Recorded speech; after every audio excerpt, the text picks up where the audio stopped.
Il s'appelle Zakaria Nourou. Âgé de 13 ans, cela fait 4 ans qu'il vit dans ce foyer coranique.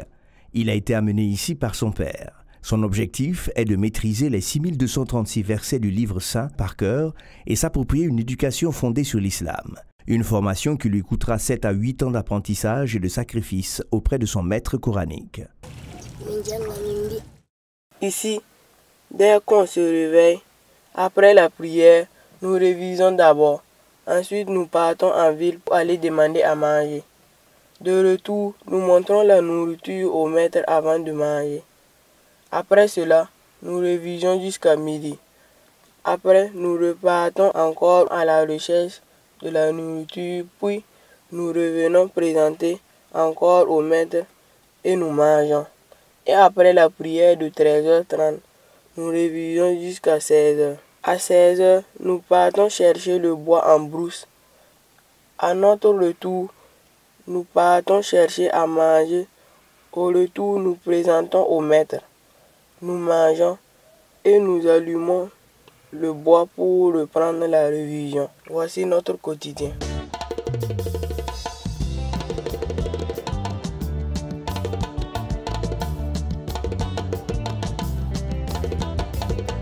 Un quotidien devenu presque une coutume chez les enfants talibés. Des foyers coraniques comme celui-ci, on en dénombre plus de 8000 à travers le Burkina Faso. Une pratique qui trouve ses origines même dans les fondements de l'islam. Effectivement, depuis, on va dire, la révélation coranique, à travers les premiers versets que le prophète Mohammed sallallahu alayhi wa sallam a réussi, qui l'invitait à lire Iqra bismi rabbika alladhi khalaq, dans la sourate 96, est partie l'idée de lire. Mais au-delà de lire, d'apprendre. Et justement, lui-même, de son vivant ou de l'exercice de sa prophétie, a d'abord commencé par réunir les premiers fidèles qui étaient autour de lui dans une maison spécifique qu'on reconnaît aujourd'hui par l'histoire, Arkam Bun Arkam, donc la maison de Arkam Bun Arkam. Et depuis ce moment-là, à apprendre dans le Coran. On peut dire que c'est pratiquement le tout premier foyer depuis la révélation. Et puis de là-bas, finalement, cet enseignement autour donc d'un cercle s'est perpétué, non seulement à travers le monde, mais vous trouvez aujourd'hui ces foyers-là, même dans la Kaaba aujourd'hui, pour ceux qui sont attentifs. Peut-être ça ne se produit pas comme en Afrique, justement pour revenir chez nous, qui a pris une coloration par rapport à notre contexte, où ils se sont retrouvés beaucoup plus autour du feu. Les foyers coraniques, ou appelés aussi autrement les écoles coraniques, sont la première forme d'éducation qui regroupe les enfants sous la tutelle d'un maître dans notre pays. Avant la colonisation, avant l'arrivée de l'école nouvelle que nous connaissons, c'est-à-dire l'école classique. Donc c'était la première forme qui regroupait les enfants avec un maître. Effectivement, ces écoles ont inscrit réellement leurs lettres de noblesse en ce qui concerne dans la formation de la société, particulièrement dans la formation des musulmans dans notre pays. Mais comme vous le savez, avec l'évolution des choses, ces écoles ont donné naissance à ce qu'on appelle, dans les années 50, au médersa. De jour comme de nuit, la vie de ces talibés est rythmée par des récitations de textes sacrés et de travaux manuels.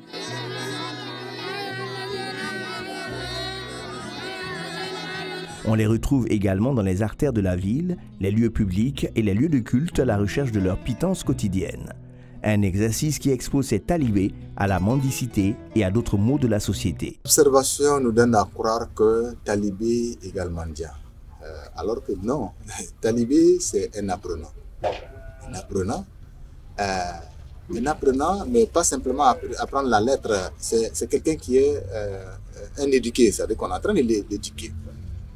C'est vrai que de par l'histoire, on a vu que ces enfants, des fois, certains maîtres, pour apprendre à une certaine humilité, permettaient à des enfants, sinon, les envoyer à le mendier, même quand ses parents sont riches. Pour dire, fonds-toi à la masse, il faut savoir comment vivent les pauvres. La mendicité n'est pas une prescription de l'islam. Au contraire, l'islam même rejette la mendicité. Parce que le prophète, paix et bénédiction sur lui, a dit dans un hadith, la main qui donne est meilleure à la main qui reçoit. Ça veut dire la main qui est en haut est meilleure à la main qui est en bas. Pour faire la mendicité en islam, normalement, il y a un certain nombre de conditions. Il faut que votre situation de pauvreté même soit attestée par des musulmans qui montrent qu'effectivement, lui, sa situation lui permet de tendre la main et de demander. Si contrairement aux autres religions, les pensionnaires ont une totale prise en charge sous l'initiative de leur structure organisée, force est de constater que ce n'est pas toujours le cas dans ces foyers coraniques. Certains maîtres coraniques déplorent le manque d'accompagnement des parents pour la prise en charge de leurs enfants.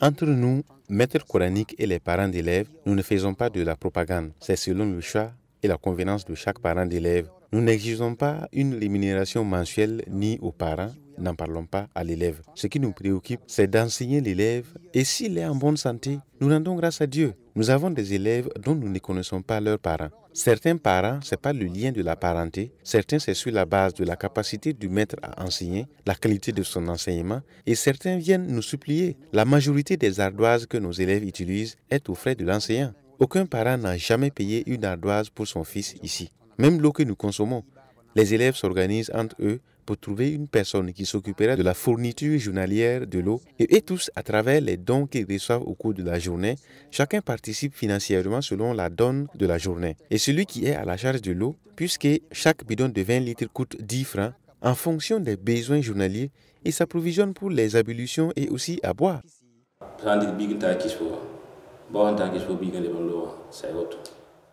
On vient te confier un enfant et c'est tout ce que les parents des élèves coraniques savent faire. Du premier jour jusqu'à la fin de leurs études, leurs parents ne mettent plus pied chez le maître coranique. Avec les nombres pléthoriques, nous avons souvent des problèmes de logement et de restauration. Avec une quarantaine d'élèves, où est-ce que tu vas les loger? Toi, maître coranique, même si tu as toute une parcelle, 40 personnes ne peuvent pas loger dans une même cour, y compris ta famille. C'est difficile. Dès que tes élèves sortent, toi le maître même est dans l'inquiétude, car tu ne sais pas s'ils rentreront sains et saufs. La majorité des élèves coraniques, sauf quelques rares exceptions, sont des enfants récalcitrants. Mais une fois devenu élève coranique, tu changes automatiquement. Certains parents estiment que la responsabilité des enfants incombe désormais au maître coranique une fois placés dans ces foyers. Il n'a jamais été dit que les enfants doivent errer dans la rue pour chercher à manger.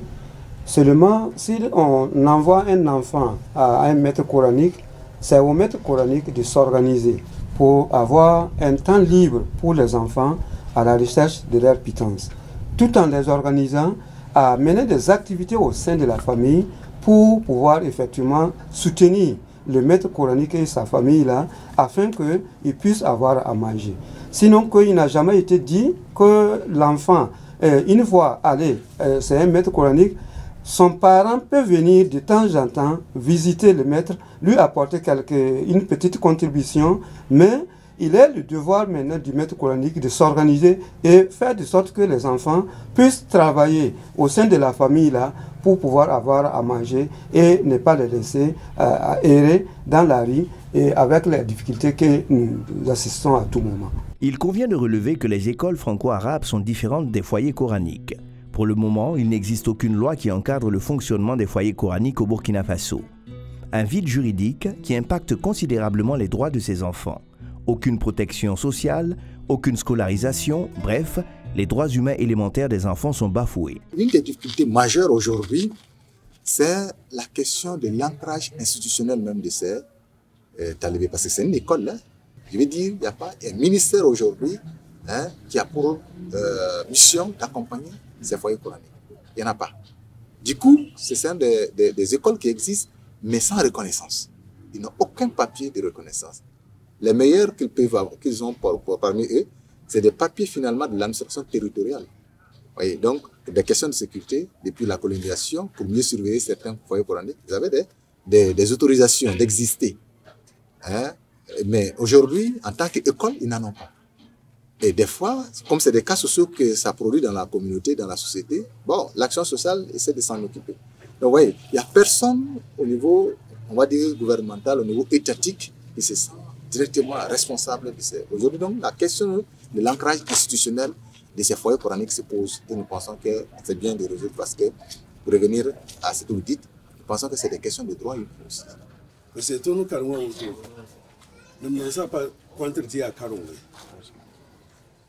Les autorités ne considèrent pas ce que nous faisons là comme de l'enseignement, l'éducation des enfants. Les difficultés, les problèmes que nous rencontrons là ont fait que beaucoup ont abandonné. Il faut qu'ils aient pitié et revoir ça. Un maître coranique peut se déplacer avec ses enfants pour aller cultiver. S'il le croise, il accuse de trafiquant d'enfants, qu'il amène les enfants travailler pour lui, qu'il exploite les enfants. Or, ce n'est pas ça. Vous-même, vous avez vu les difficultés, les problèmes que les maîtres coraniques ont eu avec le ministère de l'Action sociale. Ils prennent les enfants pour amener dans des centres, soit disant que c'est des enfants de la rue. Alors que ce ne sont pas des enfants de la rue. Les élèves coraniques là ne sont pas des enfants de la rue. Ils ont 1 heure pour sortir, 1 heure pour rentrer. Alors que les enfants de la rue n'ont pas d'heure pour sortir ni pour rentrer.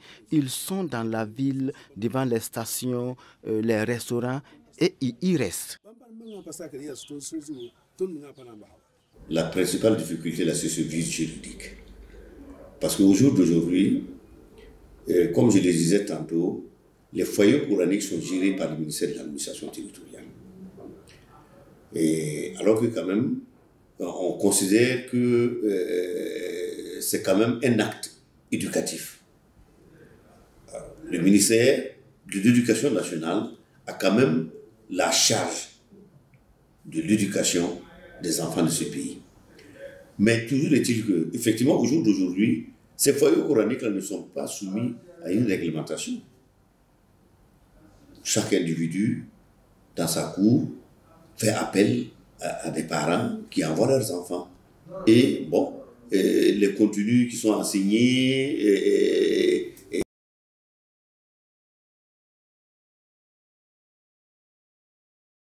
et justement, c'est les parents de ces enfants-là qui donnent quelques francs et c'est ça qui permet tout simplement au maître coranique là de subsister. Et donc, il n'y a aucune règle établie en la matière s'agissant des foyers coraniques. Contrairement par exemple au franco-arabe, où au jour d'aujourd'hui, l'État est arrivé à les structurer.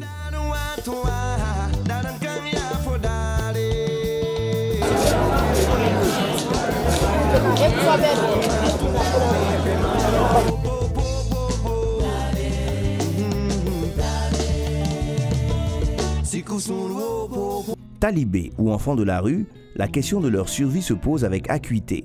La santé, l'hygiène, la sécurité, l'alimentation sont autant de problèmes auxquels sont confrontés ces apprenants. Quand on sort souvent, nous gagnons à manger, mais souvent aussi, quand on demande même de l'eau pour boire, on nous cherche en nous demandant si c'est nous qui avons déposé cette eau. Souvent, en fouillant à la recherche de fer dans certaines poubelles, nous nous blessons. Les FDS nous cherchent dans certains lieux. Ce qui me marque, il m'arrive souvent de ne pas manger à ma faim, ni de boire. Lorsque nous sortons, certaines personnes nous aident et d'autres nous insultent. Ils nous chassent et nous disent d'aller travailler, qu'il y a des enfants comme nous qui travaillent. Mais nous essayons de ne pas répondre. Nous ne cherchons pas de bagarre. Nous sommes juste là pour apprendre le Coran et nous mendions afin de trouver de quoi manger.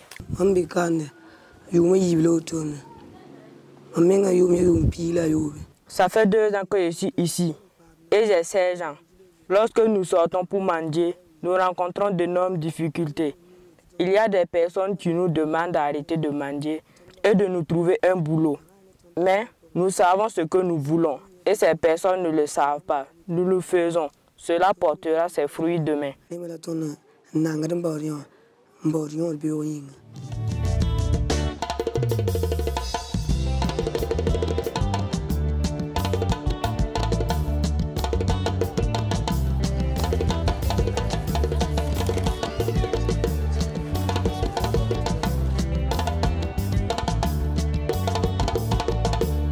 Au-delà de toutes ces difficultés se présente la question de l'insertion socio-professionnelle de ces enfants issus des foyers coraniques. Chaque année, ils sont des milliers qui débarquent après leur formation avec d'énormes difficultés à s'insérer dans le tissu socio-économique. D'où la nécessité pour tous les acteurs de regarder dans la même direction pour la modernisation de ces foyers coraniques. Sous l'égide de la fédération, qu'on essaie réellement de légiférer, d'avoir un cadre juridique qui permet effectivement de rattacher les écoles coraniques officiellement au ministère de l'Éducation nationale. En ce moment, si les textes sont clairs, avec un cahier de charges qui définit les rôles, vous allez voir que chacun va s'en tenir à ça. Les contrevenants aussi s'exposent à des sanctions.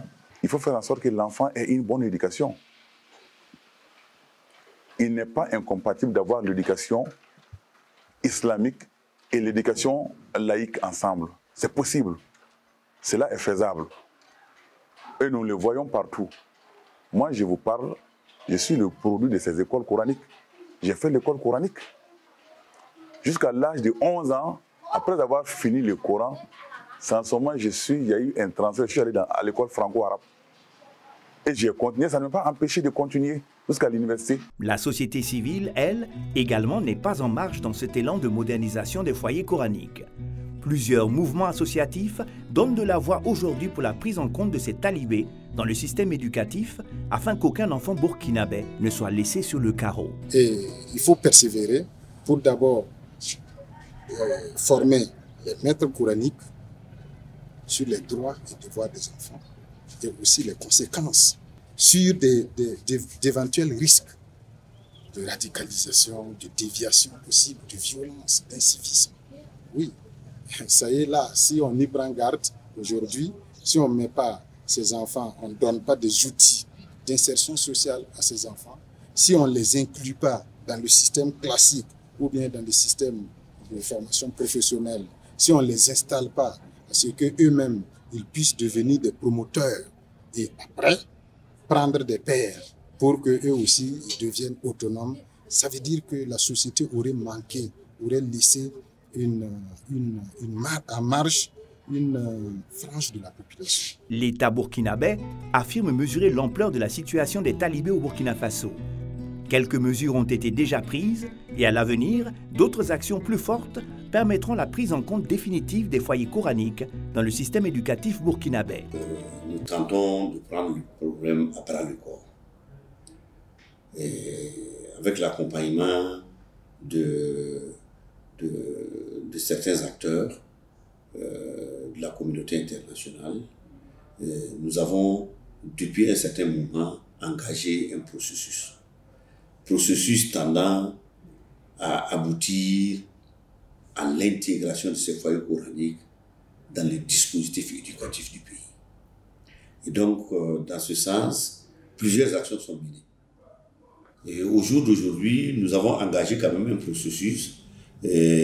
D'abord, il y a une étude que nous avons engagée qui est en train de travailler sur la perception, ou si vous voulez, les perceptions des différents acteurs. Non seulement les acteurs étatiques, les acteurs religieux et les acteurs de la société.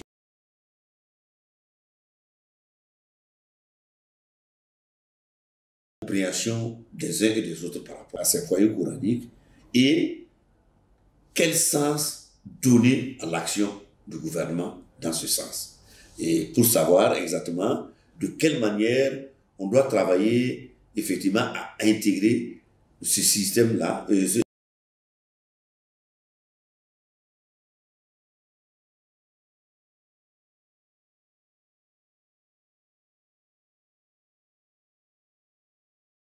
Faire l'état de lieu, un recensement général dans tout le pays des foyers coraniques au jour d'aujourd'hui. Et tout ceci étant effectivement des outils.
Par l'État, quelques organisations comme le CERFI, ICRA, ATOUS et le cadre de concertation des ONG et associations actives en éducation de base au Burkina Faso tentent d'apporter un coup d'oxygène pour assainir ce milieu avec la bénédiction de certaines organisations non gouvernementales comme Diaconia à travers son programme Dialogue et Changement Social.